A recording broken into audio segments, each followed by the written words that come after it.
രാജ്യാന്തര വിനോദസഞ്ചാര ഭൂപടത്തിൽ നിലമ്പൂരിനെ അടയാളപ്പെടുത്തുക എന്ന ലക്ഷ്യത്തോടെ ജനുവരി 6-7 തീയതികളിൽ നിലമ്പൂരിൽ ടൂറിസം കോൺക്ലേവ് സംഘടിപ്പിക്കുമെന്ന് നിലമ്പൂർ എംഎൽഎ ആര്യാടൻ ഷൗക്കത്ത് മലപ്പുറത്ത് വാർത്താസമ്മേളനത്തിൽ അറിയിച്ചു. 2 ദിവസത്തെ കോൺക്ലേവിൽ വിവിധ സംസ്ഥാനങ്ങളിലെ 100 ടൂർ ഓപ്പറേറ്റർമാർ പങ്കെടുക്കും. 8 സെഷനുകളിലായി വിദഗ്ധർ നിലമ്പൂരിന്റെ സാധ്യതകൾ വ്യക്തമാക്കുന്ന പ്രസന്റേഷനുകൾ അവതരിപ്പിക്കും. കോൺക്ലേവിൽ വിവിധ സ്ഥാപനങ്ങളുടെ പ്രദർശന സ്റ്റാളുകളും ഉണ്ടായിരിക്കും. കേന്ദ്ര ടൂറിസം അഡീഷണൽ സെക്രട്ടറി സുമൻ ബില്ല കോൺക്ലേവിന്റെ ഉദ്ഘാടനം നിർവഹിക്കും. നിലമ്പൂർ കരിമ്പുഴ കേരള ഫോറസ്റ്റ് റിസർച്ച് ഇൻസ്റ്റിറ്റ്യൂട്ടാണ് കോൺക്ലേവിന് വേദിയാകുക. 2 ദിവസങ്ങളിലും രാവിലെ 9 മുതൽ വൈകിട്ട് 5 വരെയാണ് കോൺക്ലേവ് നടക്കുക. 1 വർഷം നീണ്ടു നിൽക്കുന്ന വിവിധ അനുബന്ധ പരിപാടികളും സംഘടിപ്പിക്കും. 2030 ആകുമ്പോഴേക്കും രാജ്യാന്തര ടൂറിസം ഭൂപടത്തിൽ നിലമ്പൂരിനെ മികച്ച ടൂറിസം കേന്ദ്രമാക്കി അടയാളപ്പെടുത്തുക എന്നതാണ് ടൂറിസം കോൺക്ലേവിന്റെ ലക്ഷ്യമെന്ന് മലപ്പുറം പ്രസ് ക്ലബ്ബിൽ നടത്തിയ വാർത്താ സമ്മേളനത്തിൽ PV അബ്ദുൽ വഹാബ് MP പറഞ്ഞു. കോൺക്ലേവിന്റെ 1ാം ഘട്ടത്തിൽ മേഖലയുടെ സമഗ്ര വികസനത്തിന് 100 കോടി രൂപയുടെ മാസ്റ്റർ പ്ലാൻ തയ്യാറാക്കും. ഫണ്ട് കേന്ദ്ര സർക്കാരിൽ നിന്ന് ലഭ്യമാക്കാൻ യോജിച്ച ശ്രമം നടത്തുമെന്നും അദ്ദേഹം വ്യക്തമാക്കി. പശ്ചിമഘട്ടത്തിന്റെ ഭാഗമായ നിലമ്പൂരിന്റെ സാംസ്കാരിക പൈതൃകം ഏഷ്യയിലെ അവശേഷിക്കുന്ന ഏക ഗുഹാമനുഷ്യരെന്ന് നരവംശ ശാസ്ത്രജ്ഞർ വിശേഷിപ്പിക്കുന്ന ചോലനായ്ക്കർ സമൂഹം ഭൗമസൂചിക പദവി ലഭിച്ച നിലമ്പൂർ തേക്ക് ലോകത്തിലെ ആദ്യ തേക്ക് മ്യൂസിയം, വനത്തിനെയും പ്രകൃതിയെയും അടുത്തറിയുന്ന നിലമ്പൂരിലെ ടൂറിസം കേന്ദ്രങ്ങൾ തുടങ്ങിയവയെ ലോക ടൂറിസം രംഗത്തിന് പരിചയപ്പെടുത്തുന്നതാകും ടൂറിസം കോൺക്ലേവ് എന്ന് നിലമ്പൂർ MLA ആര്യാടൻ ഷൗക്കത്ത് അറിയിച്ചു.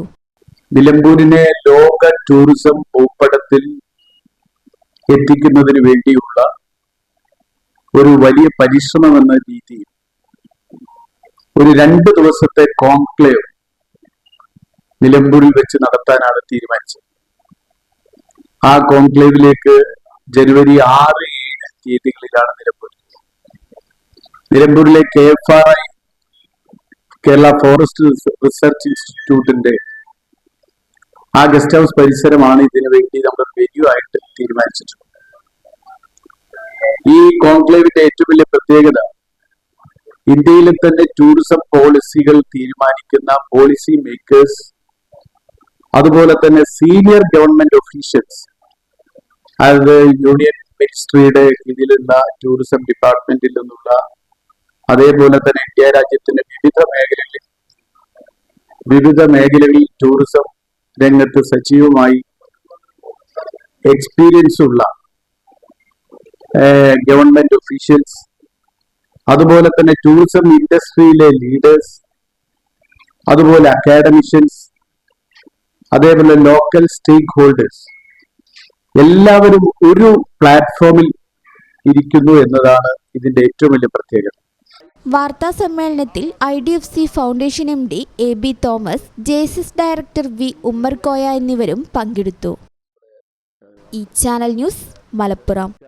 MX ഗ്രൂപ്പിന്റെ 22ാം വാർഷികാഘോഷങ്ങളുടെ ഭാഗമായി ഞങ്ങളെ നെഞ്ചേറ്റിയ പ്രിയ ഉപഭോക്താക്കൾക്കായി MWC Max ഒരുക്കുന്ന കിടിലൻ ഓഫർ. നവംബർ 22 മുതൽ 22 ദിവസം MWC Max ഷോറൂമുകളിൽ നിന്നും പർച്ചേസ് ചെയ്യുമ്പോൾ നേടൂ എല്ലാ പർച്ചേസുകൾക്കും ഫ്ലാറ്റ് 22% ഓഫ്. വിവാഹ പാർട്ടികൾക്കിത് സുവർണാവസരം. ലേഡീസ് ജെന്റ്സ് കിഡ്സ് വിഭാഗങ്ങളിൽ കിടിലൻ കളക്ഷനുകൾ. ഈ ഓഫർ നവംബർ 22 മുതൽ 22 ദിവസം മാത്രം. ഉടൻ തന്നെ MWC Max ഷോറൂമുകൾ സന്ദർശിക്കൂ. ഷോപ്പിംഗ് ആനന്ദകരമാക്കൂ. 22 വർഷം ഞങ്ങളെ നെഞ്ചേറ്റിയ പ്രിയ ഉപഭോക്താക്കൾക്ക് 1000 നന്ദി. മനസ്സിലുണ്ടോ മാക്സിലുണ്ട്. MWC Max wedding centre, Pattambi, Koppam, Kuttanad. Opening shortly at Valanchery.